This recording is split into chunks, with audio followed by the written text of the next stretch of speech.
The FSP averaging algorithm is developed by Doctors Eberling and Dunn in 1984. These two doctors are genius. Dr. Dunn is my hero. He is just great, and he has created a few algorithms that changed the EP and ABR quite substantially. The FSP averaging algorithm is automatic. It's a technique based on stats, and it's used for estimate the presence of a response. As a result, you can use that to estimate hearing thresholds. F is the F ratio in stats. SP stands for single point. FSP is a calculation of the signal-to-noise ratio within a recording. It is a measure of the variance in amplitudes for data points across the entire averaged waveform, compared with the variance in amplitudes for all data points on a single point location across all individual sweeps. The formula of FSP looks like this. FSP equals variance of signal divided by variance of a single point. So now you have already known, variance of the signal is the variance in amplitudes for data points across the entire averaged waveform, and variance of the single point is the variance in amplitudes for all data points located at a single point in the EEG waveforms from sweep to sweep. We usually pick toward the end of the waveform where no response is expected. The FSP can be computed every 256 sweeps. This is done in the past. The reason they choose 256 sweeps is because the computers they were using were in the good old days, in the 80s and 90s. During those days, computers were not super powerful, so they can only handle the algorithm for every 256 sweeps. Nowadays, with the modern computers, you can compute FSP algorithm for every, say, 100 sweeps or every 50 sweeps.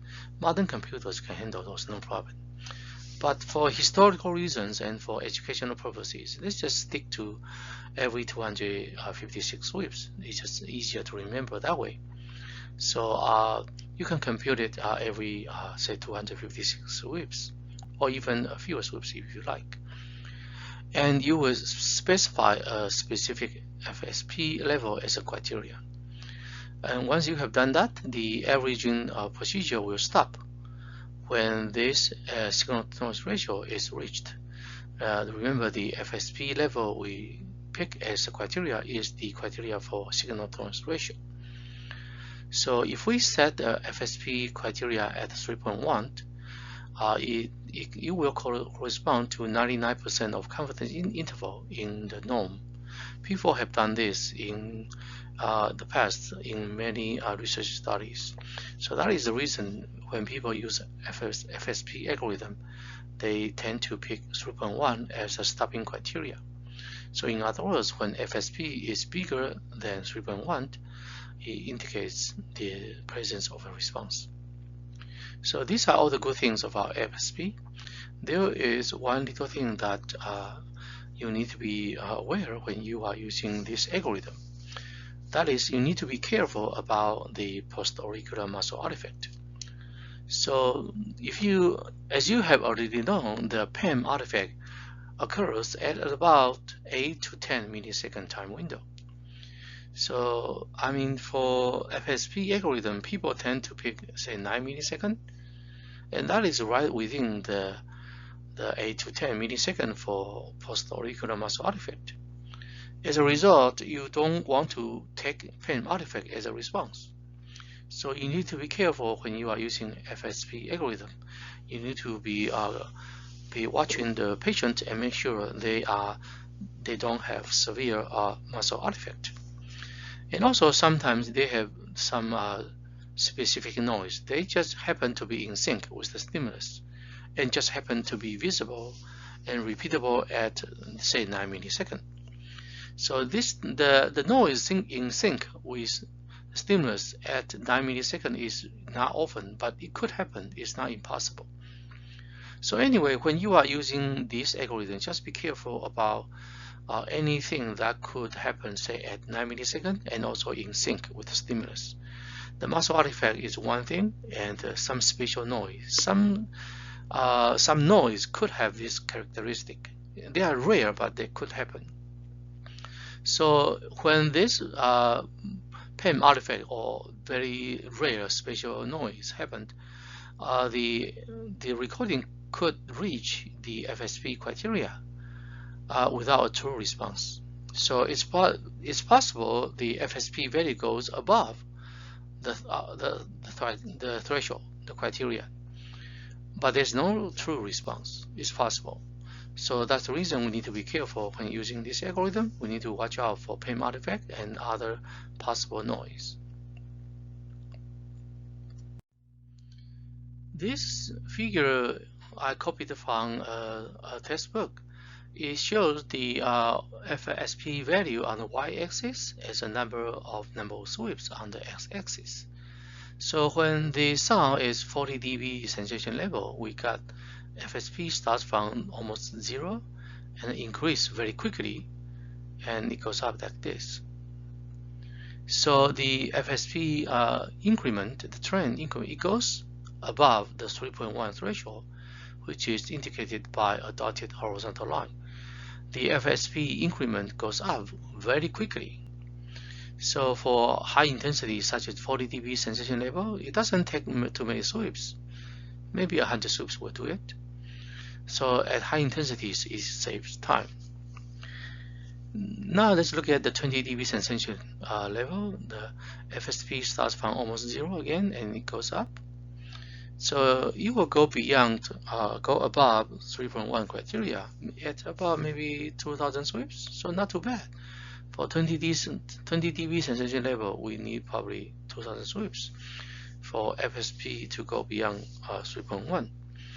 For 10 dB sensation level, we need probably 3,000 sweeps. For 5 dB sensation level, wow, we probably will need 8,000 sweeps here. So now as you see, when we get to near threshold level, we need a lot of sweeps. 8,000 sweeps is a lot more than 1,000 or 2,000. So there are pros and cons for the FSP. At high intensities, we save time. At the near threshold levels, it may take a bit longer time than the conventional approach. So overall, the time it takes, if you combine the short time in high intensity and longer time at low intensities, when you add them all together, the total amount of time is about the same as you say fixed 1,000 or fixed 2,000 and use human judgment for their eyeball inspection. Total amount of time is about the same. The key here is it's automatic. It doesn't rely on human judgment. The last curve is the negative 10 dB sensation level. So the sound is 10 dB below the participant's hearing threshold. So they are not like APRs because the sound is too soft. So in this case, no matter how many sweeps we do, the FSP value will never go beyond 3.1 because there's just no response. So this shows the kind of the situation we will encounter when using FSP algorithm. At high intensities, we need only a few sweeps, and at near threshold levels, we need a lot of sweeps. For sub-thresholds, it will never go beyond the criteria we set at 3.1. So when we use FSP averaging algorithm, an AVR recording can be stopped when any of the following criteria are met. First criterion is the targeted FSP value is reached. So in other words, if the FSP value is greater than the criteria we set, let's say 3.1, then we stop the recording. The second stopping criteria is the targeted maximum number of sweeps has been met. let's say if we set 10,000 sweeps, that's already a lot of sweeps. So if we have collected 10,000 sweeps and FSP value still is less than 3.1, let's stop the recording. The third stopping criterion is the amplitude of the averaged waveform. When the amplitude of the averaged waveform has become so small that it is smaller than 0.02 microvolt, in other words 20 nanovolt, imagine that, 20 nanovolt for the averaged waveform amplitude, and still there's no response, then stop recording, there's no response. So these are the three stopping criteria you can use in FSP recordings. As a matter of fact, when you are using the FSP algorithm, you need to specify the three stopping criteria. Otherwise, some recordings may go on forever and never stop. So here is the summary of this FSP averaging algorithm. There are a couple of advantages. The first is you will save time at high levels. You don't need to always do, say, 1,000 sweeps. At high intensities, maybe 100 sweeps or even 50 sweeps will do the job. And it's more consistent in threshold detection because now you have gotten rid of human judgment, human biases. Everything is objective and automatic. So because if we use visual detection that is viewed by the humans, human judgments can be subjective, and the results will be dependent on their skills and experience level. So by using FSP algorithm, the threshold detection results will be more consistent because we are now we have taken away the inconsistency by using human judgment. That as a result we avoided human bias. Everything is objective and automatic. There are a few disadvantages. First is computationally intense. This stats computation takes computer power. So, but if you compute FSP for every 250 sweeps, it should be no problem. And for modern computers, you can even compute FSP for every 100 sweeps or even every 50 sweeps.